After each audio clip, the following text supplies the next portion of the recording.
যে মেয়ে মায়ের বাড়ি থেকে এই তিনটি জিনিস নিয়ে শ্বশুর বাড়ি যায় সে তার স্বামীকে কঙ্গাল করে দেয়। বন্ধুরা, আজকের এই ভিডিও বিবাহিত পুরুষ মহিলাদের জন্য খুবই গুরুত্বপূর্ণ। প্রায়শই কিছু পরিবারে উথালপাথাল পরিস্থিতি তৈরি হয়। কেউ তার স্ত্রীর থেকে বিরক্ত, তো কেউ তার স্বামীর থেকে। কেউ ঘরোয়া সদস্যদের থেকে দুঃখিত, তো কেউ শ্বশুর বাড়ির সদস্যদের থেকে। লাখ লাখ মানুষের জীবনে এই সমস্যাগুলি অব্যাহত থাকে। বিয়ের পর কারো জীবন স্বর্গ হয়ে যায়, তো কারো নরক। কারো বাড়িতে প্রতিদিন কলহ হয়, তো কারো তালাক হয়ে যায়। যদি মেয়েদের কথা বলা হয়, তো কিছু মেয়েরা বিয়ের পর তাদের শ্বশুরবাড়িকে স্বর্গ বানিয়ে দেয়, অথচ কিছু মেয়ে নিজেও দুঃখিত থাকে এবং শ্বশুরবাড়ির সকলের জীবন দুর্বিষহ করে তোলে। এই ভিডিওতে আমি বলবো যে যেসব মেয়েরা তাদের মায়ের বাড়ি থেকে এই তিনটি জিনিস নিয়ে শ্বশুরবাড়ি যায় তারা তাদের স্বামীকে কঙ্গাল করে দেয়। এই তিনটি জিনিস কি, যেগুলি মেয়েরা তাদের মায়ের বাড়ি থেকে শ্বশুর বাড়িতে কখনোই নিয়ে যেতে উচিত নয়? বন্ধুরা, যদি আমাদের বাড়ির বোন মেয়েরা এই ভিডিওতে বলা অনুসরণ করে, তো বিশ্বাস করুন, বিয়ের পর তাদের জীবনে সুখ শান্তি হবে। শ্বশুর বাড়ির সকলের ভালোবাসা পাবে এবং কখনোই তাদের স্বামীর সাথে ঝগড়া হবে না। এখন একটি গল্প শুনুন। একসময় একটি গ্রামে একজন শেঠ ছিল। তার একটি মেয়ে ছিল যাকে সে খুব ভালোবাসত। বলা হয় প্রতিটি বাবা তার মেয়েকে অনেক ভালোবাসে এবং এমনকি কেউ আছে যে তার সন্তানকে ভালোবাসে না। বাবা মায়েরা তাদের সন্তানের সৌন্দর্য বা গাত্রবর্ণ নিয়ে চিন্তা করে না, তাদের জন্য সন্তানের জন্য সেটা কোনো ব্যাপার নয়। সন্তান তো সন্তানই। সেই শেঠও তার মেয়েকে অত্যন্ত ভালোবাসত। এত ভালোবাসত যে মেয়ের চাওয়ার আগে তার সব ইচ্ছা পূর্ণ করে দিত। সে তার মেয়েকে অনেক আদরে বড় করেছে। মেয়ের মুখে যেটি আসত সেটি পূর্ণ করতে শেঠ সদা প্রস্তুত থাকত। আমি প্রায়ই বলি, অতিরিক্ত আদর ভালোবাসা এবং পূর্ণ স্বাধীনতা সন্তানকে নষ্ট করে দেয়। মেয়ে যা কিছু চাইত বাবা তৎক্ষণাৎ সেটা দিয়ে দিত। যদি মেয়ে বলতো, পিতাজি আমি এমন পোশাক পরব, তবে বাবা বলতেন, ঠিক আছে মেয়ে, যা তুমি চাও। যদি মেয়ে বলতো, আমি এইভাবে থাকব না, তবে বাবা বলতেন, ঠিক আছে মেয়ে, তোমার মতোই, তোমাকে কে আটকাতে পারে? অবশেষে তুমি আমাদের একমাত্র কন্যা। বন্ধুরা, আমার অনুরোধ আছে, আপনার সন্তানদের ভালোবাসুন, অনেক ভালোবাসুন, আপনার কন্যাদের ভালোবাসুন, তবে মনে রাখবেন, এত বেশি ভালোবাসাও করবেন না যে তাদের ভবিষ্যৎ বিপদে পড়ে। কারণ আপনার কন্যাকে একদিন অন্যের বাড়ি যেতে হবে। একটি কথা মনে রাখুন, যতই ভালোবাসা দিন, তবে কন্যাদের চরিত্রের উপর অবশ্যই নজর রাখতে হবে। বলা হয়, ৯-০ শ্বশুরবাড়ি খারাপ হয় না, বরং ৯-০ আমাদের কন্যাদের চরিত্র খারাপ হয়ে যায়। মনে রাখবেন, আপনাকে ভাবতে হবে যে এত বেশি ভালোবাসা দেবেন না যাতে মেয়েটি আড়াল হয়ে যায়, বড় ছোটের পার্থক্য ভুলে যায়, সম্মানের ধারণা ভুলে যায়। সে এইটাও ভুলে যাবে যে আমি একজন ভারতীয় নারী। তার জন্য সুখ সুবিধা দিন, কে আটকাচ্ছে? তবে এত বেশি দেবেন না যে আগামী দিনে আপনার জন্য সেই ভালোবাসা দুঃখজনক হয়ে উঠবে। বন্ধুরা, শেঠও তার মেয়েকে এত ভালোবাসল যে মেয়েটির চরিত্র খারাপ হয়ে গেল। মেয়ে আড়াল হয়ে গেল। তার স্বাধীনতা গ্রহণের সাথে সাথে তার সংস্কার নষ্ট হয়ে গেল। একটি কথা মনে রাখুন, ঝগড়াটে বউয়ের সাথে বাড়ি চলে না। যে সুখ শেয়ার করতে পারে এমন একটি মেয়ে তৈরি করুন। মেয়েটি সকালে ৮টা পর্যন্ত ঘুমিয়ে থাকত। কেউ কিছু বললে ১০০০টা জবাব দিত। বিরক্ত হয়ে কথা বলত। বন্ধুরা, আমার ওই মেয়েদের বলতে চাই, এই তোমাদের রাগ, এই তোমাদের অস্থির আচরণ তোমাদের মা বাবা সহ্য করবে, কিন্তু শ্বশুরবাড়ির লোকেরা সহ্য করবে না। মনে রাখো, মা বাবা তোমাদের প্রতিটি উত্তরের উত্তর শুনবে, তোমাদের সমস্ত নখরা সহ্য করবে, কিন্তু যখন তুমি বিয়ে করে শ্বশুর বাড়ি যাবে, তখন তোমার ত্রুটি বাড়িতে সহ্য করা যেতে পারে, কিন্তু শ্বশুর বাড়িতে কেউ তোমার ভুল চরিত্র সহ্য করবে না। ধীরে ধীরে সে মেয়ে তার জীবনে খুব অহংকারী হয়ে উঠল, গর্বিত হয়ে উঠল। একদিন শেঠানী শেঠকে বললেন, দেখুন, আপনি যেটা করছেন সেই ভালোবাসার জন্য মেয়ে জিদ্দি হয়ে গেছে, সবকিছুর উত্তর দেওয়া শুরু করেছে। পিতা বললেন, বাচ্চি, সব ঠিক হয়ে যাবে। স্ত্রী বললেন, জি, আপনি এটা বাচ্চি মনে করে ছেড়ে দেবেন না। আপনার এই ভালোবাসা মেয়ের জীবন নষ্ট না করে। মেয়ের প্রতিটি চাওয়া পূর্ণ করে আপনি সাময়িকভাবে খুশি হবেন, তবে যদি এই অভ্যাস মেয়েটির হয়ে যায় তবে সারা জীবন চোখের জল ফেলতে হবে। মনে রাখবেন, যখন একটি মেয়ের বাড়ি নষ্ট হয় তখন শুধু তাকে দুঃখ হয় না, মা বাবাও সারা জীবন দুঃখী থাকেন। মেয়েকে লালন পালন করা কোনো সন্ন্যাসীর সাধনার থেকে কম তপস্যা নয়। বন্ধুরা, ধীরে ধীরে সেই শেথের মেয়ে বড় হয়ে গেল। পিতা বললেন, এখন মেয়ে বড় হয়ে গেছে। এবং যখন মেয়ে বড় হয়ে যায় তখন মা বাবার একটাই চিন্তা থাকে যে আমার মেয়েটি একটা ভালো বাড়ি পাবে, আমার মেয়েটির হাত পাতবে, যাতে আমি এই দায়িত্ব থেকে মুক্তি পেতে পারি। একটি ভালো বাড়ি দেখে পিতা তার মেয়ের বিয়ে দিয়ে দিল। মেয়ে বিয়ে করে শ্বশুর বাড়ি চলে গেল।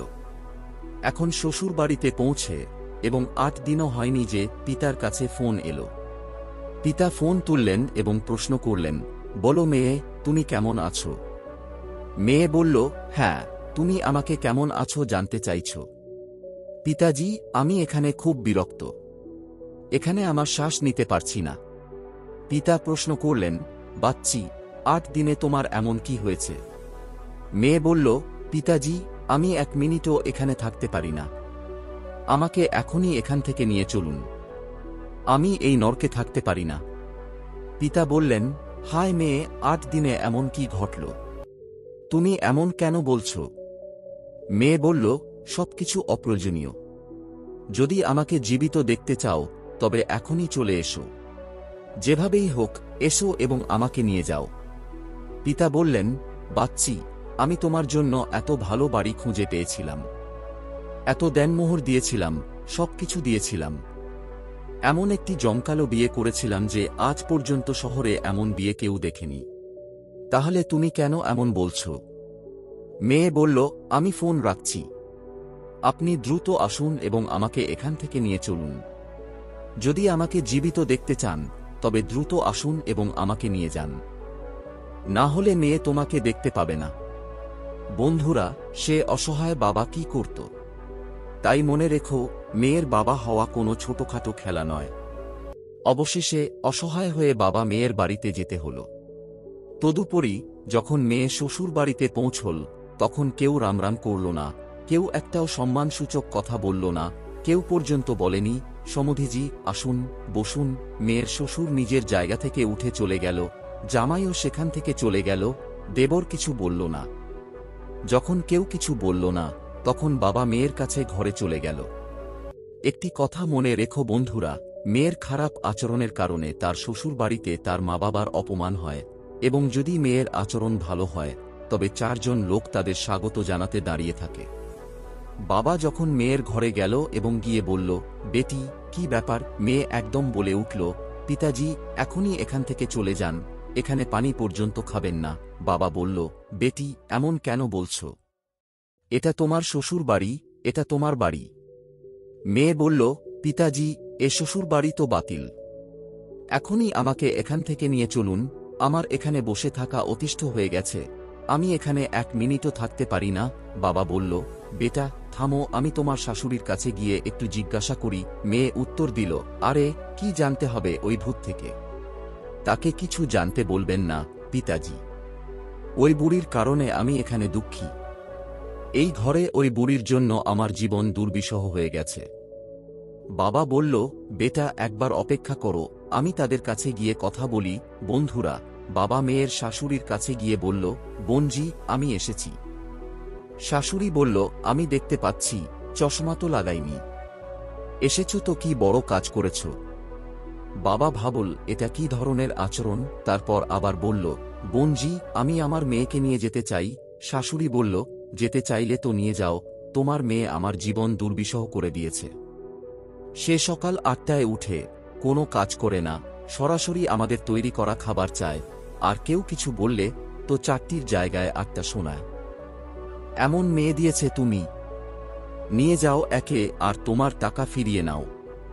তোমার দেহজ নিয়ে যাও, আমরা তোমার দেহজ চাই না, আর এমন মেয়ে চাই না। শাশুড়ির কথা শুনে বাবা মাথা নিচু করে গেল। সে তার মেয়েকে নিয়ে চলে গেল এবং বলল, বোনজি, 10-15 দিন পর পাঠিয়ে দেব। শাশুড়ি বলল, ভাই সাহেব, এমন বুকে তুমি জীবনে আমার বাড়িতে পাঠিও না। বাবা বুঝে গেল যে কিছু ভুল হচ্ছে। সে মেয়েকে গাড়িতে তুলে বাড়ির দিকে চলে গেল। পথে বাবা মেয়েকে জিজ্ঞাসা করল, একটি কথা বলো বেটি, এই পরিবেশ এতটা কিভাবে বদলে গেল? মেয়ে বলল, পিতাজি, আপনি আমাকে কোন গাঁয়ের লোকদের মধ্যে পাঠিয়ে দিলেন? এর চেয়ে তো আমি অবিবাহিতই থাকতাম। বাবা বলল, বেটি, তুমি চিন্তা করো না। একটি কথা বলো, তোমার শ্বশুরবাড়ি কেমন? মেয়ে বলল, দেখলেন না, একদম নরক শ্বশুরবাড়ি। তারপর বাবা শাশুড়ি সম্পর্কে জানতে চাই। মেয়ে বলল, আপনি তার কথা বলবেন না, সে তো একেবারে ভূত। বাবা জিজ্ঞাসা করল, শ্বশুর কেমন? মেয়ে বলল, শ্বশুর তো এক ভয়ানক দানব, একদম পুরোপুরি। বাবা আবার জিজ্ঞাসা করল, বেটি, ভালো, একবার বলো, তোমার জেঠ কেমন?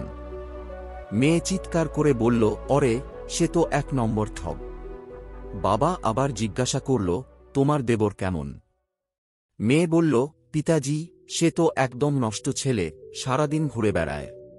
তারপর বাবা জিজ্ঞাসা করল, ভালো, ঠিক আছে বেটি, একবার বলো, তোমার ননদ কেমন? মেয়ে বলল, নন্দ? সে তো এক নম্বর চুগলখোর, সারাদিন চুগলি করে, তার মতো মেয়ে তো আমি জীবনে দেখিনি। বাবা তারপর বলল, বেটি, এক কথা বলো, তোমার স্বামী কেমন? মেয়ে বলল, তার কথা তো বলো না, সে তো সাক্ষাৎ যমরাজ। পিতাজি ভাবলেন, স্বামী যমরাজ, শ্বশুর রাক্ষস, শাশুড়ি ডাইনি, দেবর আবাদি, জেঠ মু আর ননদ ছগলখোর। তারপর তিনি আরও একটা প্রশ্ন করলেন, বেটি, তোমার প্রতিবেশী কেমন? মেয়ে উত্তর দিল, প্রতিবেশী? প্রতিবেশী তো একদম লুচ্চা, লফঙ্গা আর বদমাশ। পিতা ভাবলেন, একজন মানুষ ভুল হতে পারে, দুইজন মানুষ ভুল হতে পারে, কিন্তু পুরো শ্বশুরবাড়ির প্রতিটা সদস্য ভুল হতে পারে না। শ্বশুরবাড়ি তো বাদ দিন, প্রতিবেশীও ভুল। পিতা খুবই বিচক্ষণ ছিলেন। মনে রেখো, মেয়ে মা বাবা খুবই বিচক্ষণ হতে হয়। তিনি বুঝে গেলেন যে গণ্ডগোল মেয়ের শ্বশুরবাড়িতে নয়, গণ্ডগোল আমার মেয়েতেই আছে। আমার মেয়ে মনে করছে পুরো পরিবার ভুল, সবাই তার শত্রু। মেয়ে বলল, পিতাজি, আমি আর সেখানে যাব না। পিতা বললেন, হ্যাঁ বেটি, যেও না। তোর বাবা বাড়ি অনেক বড়, আরামে থাক, আমাদের এখানে কিছুই কমতি নেই। পিতা মেয়েকে মায়েকে নিয়ে গেল। ওদিকে ভাবিরা দেখলেন, আচ্ছা, এখন এটাই কি এখানেই থাকবে? আমাদের বুকের ওপর মুঙ্গু ডালবে। মিত্ররা, মনে রেখো, 2-4-8 দিন মায়কে গেলে ভাবিরা সম্মান করে। ভাবিরা প্রথম 10-15 দিন খুব ভালোভাবে আপ্যায়ন করেছিল, কিন্তু যখন জানতে পারল যে এটা চিরকাল মায়কে থাকতে এসেছে, তখন এর হাতে ঝাড়ু পোঁছা ধরিয়ে দিল। ভাবি বললেন, এখন অনেক হয়েছে আপ্যায়ন, যদি এখানে থাকতে হয় তো কাজ করতেই হবে। মেয়ে বলল, আরে ভাবি, তুমি তো আমাকে এত ভালোবাসতে, এখন এসব কি বলছো? ভাবি স্পষ্ট উত্তর দিলেন, ভালোবাসতাম, কিন্তু যদি ঠিকভাবে চলতে না পারো তো আর ভালোবাসবো না। এখন তো তুমি শ্বশুরবাড়ি ছেড়ে মায়কে এসে আমাদের বুকের ওপর মুঙ্গু ডালতে এসেছ। ভাবির আচরণ বদলে গেছিল। ধীরে ধীরে 2 মাস কেটে গেল। মেয়ে এখনও মায়কে ছিল। এখন তো মন্দিরের লোকদেরও সমস্যা শুরু হয়ে গেছিল। সহেলীরা ভাবতে লাগল, এ তো অনেক দিন ধরে মায়কে আছে, এর স্বামী কেন আসছে না? মিত্ররা, মনে রেখো, মেয়ে তার বাবার বাড়িতে থাকলেও প্রতিবেশীদের পেট ব্যথা হতে শুরু করে। সহেলীরা মিলিত হয়ে প্রশ্ন করতে লাগল, কেমন ঘুরছ? জিজু কি নিতে আসেনি? মেয়ে বলল, স্বামীর কপাল কলঙ্ক, না আমাকে শ্বশুর বাড়িতে থাকতে দিচ্ছে, না আমাকে মায়েকে শান্তিতে থাকতে দিচ্ছে। এখন মেয়েটি কোথাও গেলে, বিয়ে, পার্টি, প্রত্যেকেই একই প্রশ্ন করতে লাগল, জিজু কি নিতে আসেনি? তাকে কি ছেড়ে দিয়েছে? এখন তো এই প্রশ্নগুলোতে বিরক্ত হয়ে মেয়ে ভাবতে লাগল, আরে, এখানে তো জীবন আরও হারাম হয়ে গেল। আকাশ থেকে পড়ে খেজুরে আটকে গেছি। মনে রেখো, এই মহল্লার মানুষরা জীবন যাপন করতে দেয় না। এদের বড় সমস্যা হয়ে যায়, কেন যাচ্ছ না? কি ব্যাপার? কি ঝগড়া হয়ে গেছে? মিত্ররা, মন্দিরেও মহিলারা একত্রিত হয়ে এই আলোচনা করতে লাগল যে শেঠের মেয়ে শ্বশুর বাড়ি যায় না। মনে হচ্ছে তার স্বামী তাকে ছেড়ে দিয়েছে। আরে, আমাদের তো জানা ছিল, এই তো এমনই, এটা কোথাও থাকতে পারে না। ধীরে ধীরে মিত্ররা যখন এই কথা মেয়েটি শুনল, তখন সে চিন্তিত হয়ে গেল। সে বলল, এখানে তো আমার জীবন হারাম হয়ে গেছে। 3 মাসে তার জীবন দুর্বিষহ হয়ে গেল। একদিন সে খুব দুঃখিত বসেছিল। পিতা দেখলেন যে তার মেয়ে দুঃখিত বসে আছে।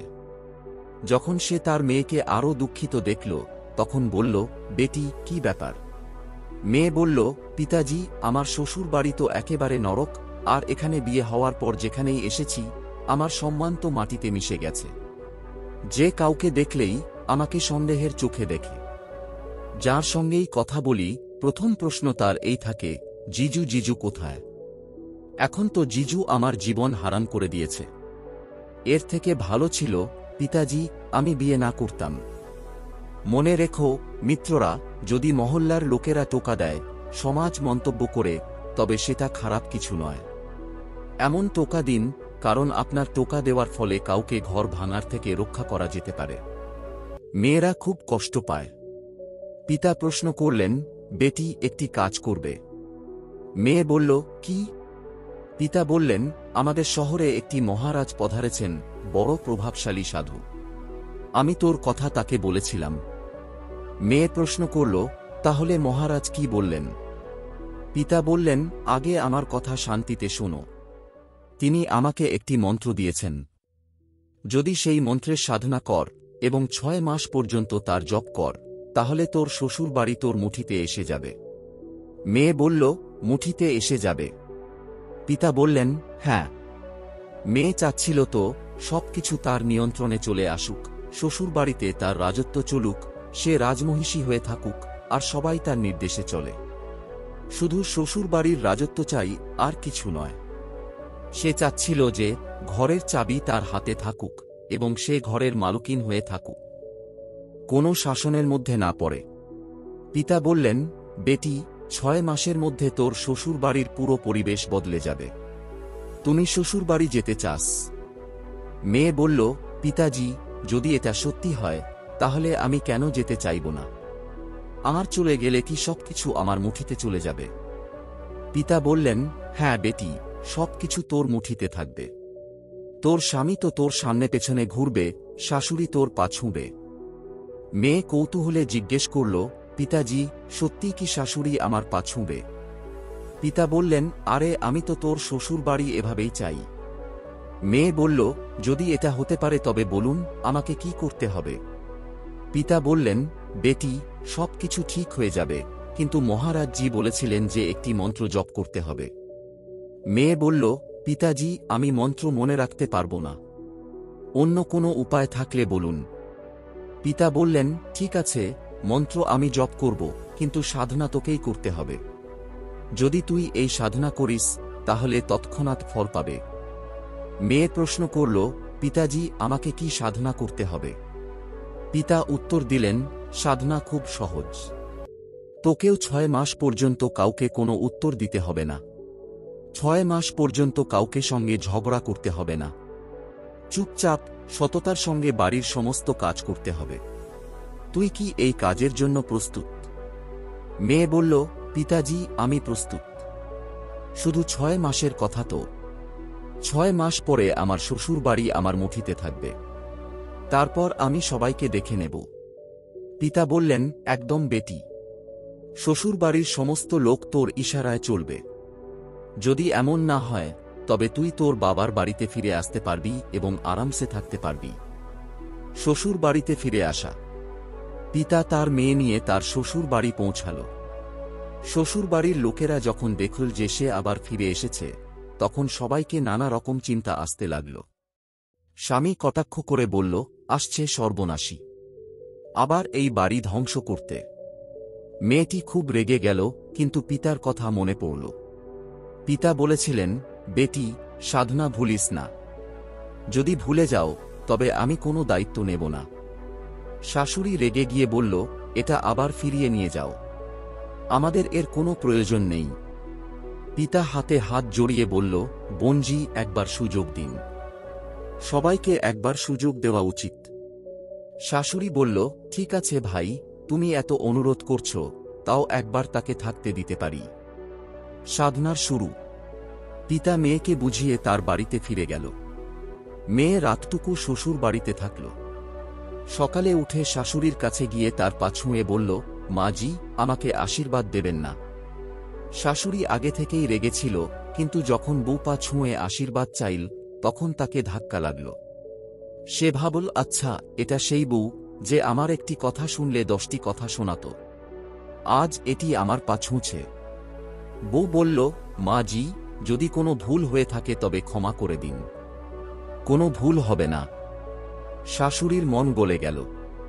তার মনে হল, যদি বউ শাশুড়ির পায়ের কাছে এসে আশীর্বাদ চায় তাহলে শাশুড়ির মন তো বদলাবেই। তারপর বউ সরাসরি রান্নাঘরে গেল এবং খাবার প্রস্তুত করতে শুরু করল। যখন বাসনের আওয়াজ এল তখন শাশুড়ি মেয়েকে বলল, যাও রান্নাঘরে দেখতো কোনো বেড়াল ঢুকেছে কি। ননদ গিয়ে দেখল এবং বলল, মা জি, এ তো আপনার বউ। সে রান্নাঘরে খাবার তৈরি করছে। পরিবর্তনের শুরু। শাশুড়ির মন থেকে বউয়ের প্রতি ভালোবাসা উদিত হতে লাগল। বউ খাবার তৈরি করল, শাশুড়িকে ভালোবাসার সঙ্গে খাবার পরিবেশন করল। তারপর সে শ্বশুরের কাছে গিয়ে তার পা ছুঁয়ে হাত জোড়ে বলল, পিতাজি, যদি আমি কোনো ভুল করে থাকি তবে দয়া করে আমাকে ক্ষমা করে দিন।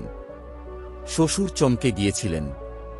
তিনি ভাবলেন, আচ্ছা, এটা সেই বউ যে কাউকে উত্তর না দিয়ে পিছিয়ে যেত না। আজ এটি হাত জোড়ে দাঁড়িয়ে আছে। এখন বউ সকাল 6টা থেকে উঠতে শুরু করল। আগে সে 8টা নাগাদ উঠত। সে বাড়ির সমস্ত কাজ করত, স্বামীর সেবা করত, নন্দের খেয়াল রাখত, সময়মতো খাবার তৈরি করত। যদি কেউ কিছু বলতো তবে তার খুব রাগ হতো। কিন্তু যতই রাগ হতো ততই তাকে পিতার কথা মনে পড়ত। সাধনা ভুলিস না বেটি, শুধু 6 মাসের কথা। যদি কেউ তাকে শাসাত তবে সে চুপ থাকত এবং সাধনাকে মনে করত। সফলতার দিকে পদক্ষেপ। ধীরে ধীরে 1 মাস পেরিয়ে গেল। একদিন শাশুড়ি বউকে ডেকে তার গহনার চাবি দিয়ে বলল, বেটি, এখন এই বাড়ি তোর। তুমি আমার মেয়ের মতো, আমাদের বাড়ির লক্ষ্মী। আজ থেকে এই ঘরের সমস্ত দায়িত্ব আমি তোমাকে দিয়ে দিলাম। এটা বলে শাশুড়ি পুত্রবধূকে চাবি দিয়ে দিলেন। বন্ধুরা, একটি বউয়ের জন্য কি দরকার? পুরো বাড়ির রাজ দরকার, যা এখন তার শাশুড়ি তাকে দিয়ে দিলেন। এখন তো তার মন খুব খুশি হয়ে গেল। শাশুড়ি তার পুত্রকে কাছে ডেকে বললেন, এটি তোমার স্ত্রী। আজ থেকে তুমি যেটা কামিয়ে আনবে সেটা আমাকে দেবে না, বরং তোমার স্ত্রীর কাছে দেবে, কারণ সে বাড়ির বউ নয়, বরং লক্ষ্মী। সে বাড়ির সমস্ত দায়িত্ব নেবে।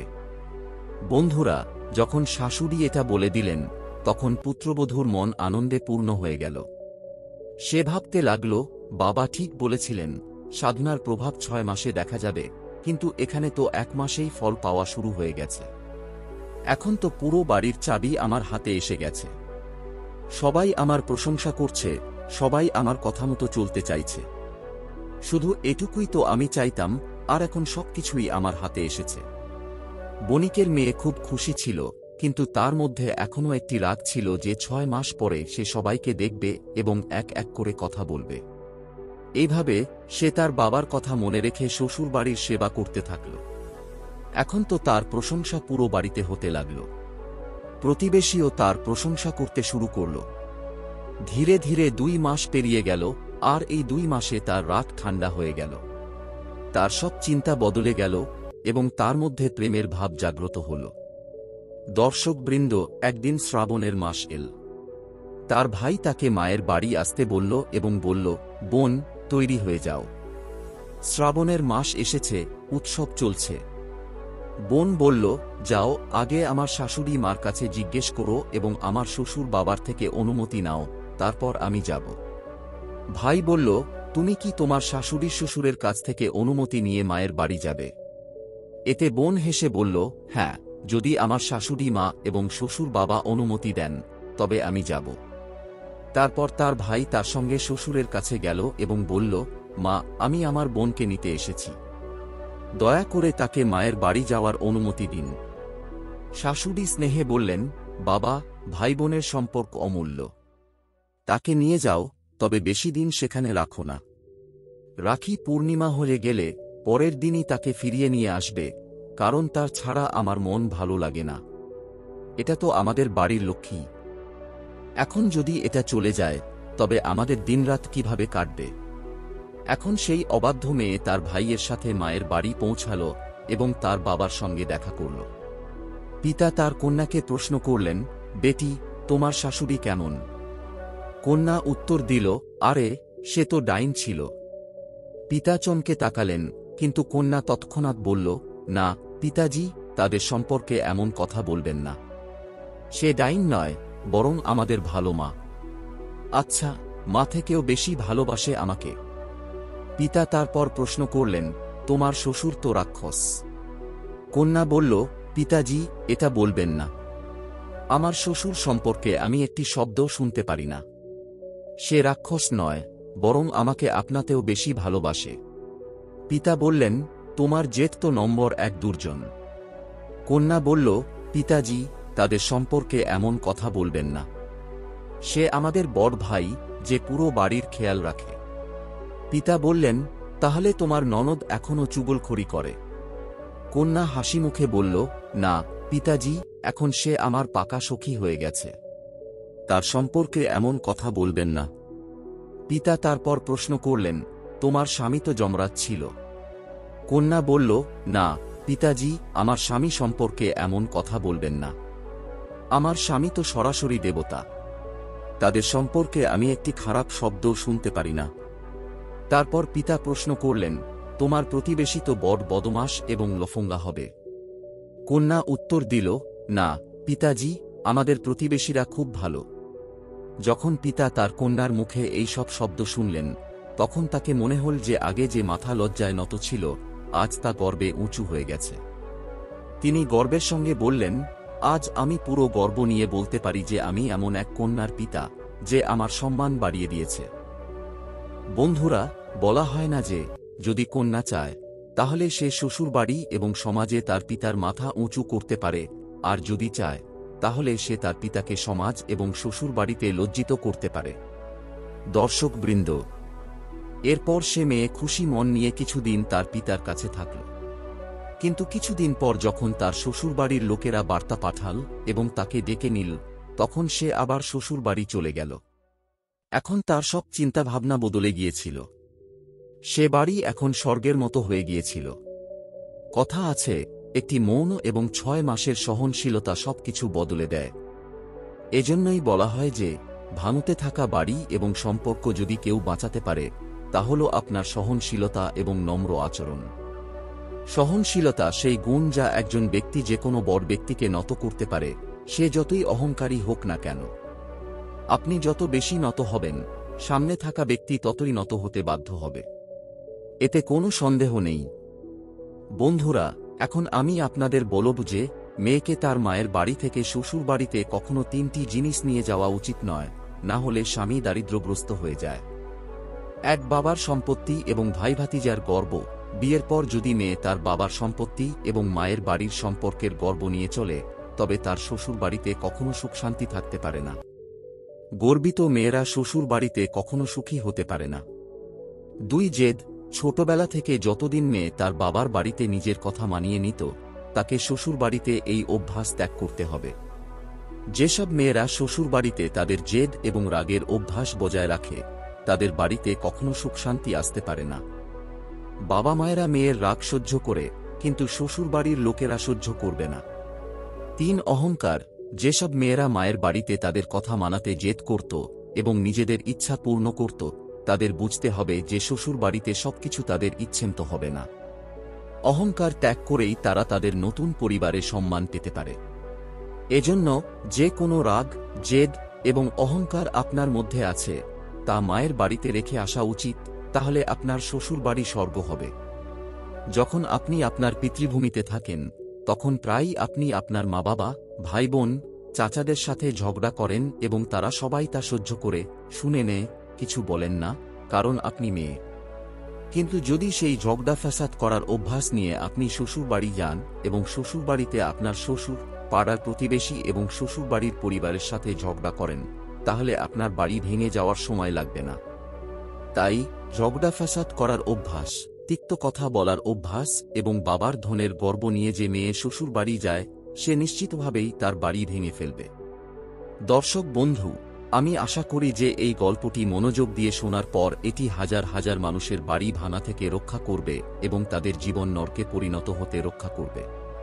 তাহলে আপনার মূল্যবান মতামত কমেন্টে জানান। পরবর্তী ভিডিওতে দেখা হবে। আপনাদের সকলকে অনেক ধন্যবাদ। জয় শ্রী কৃষ্ণ।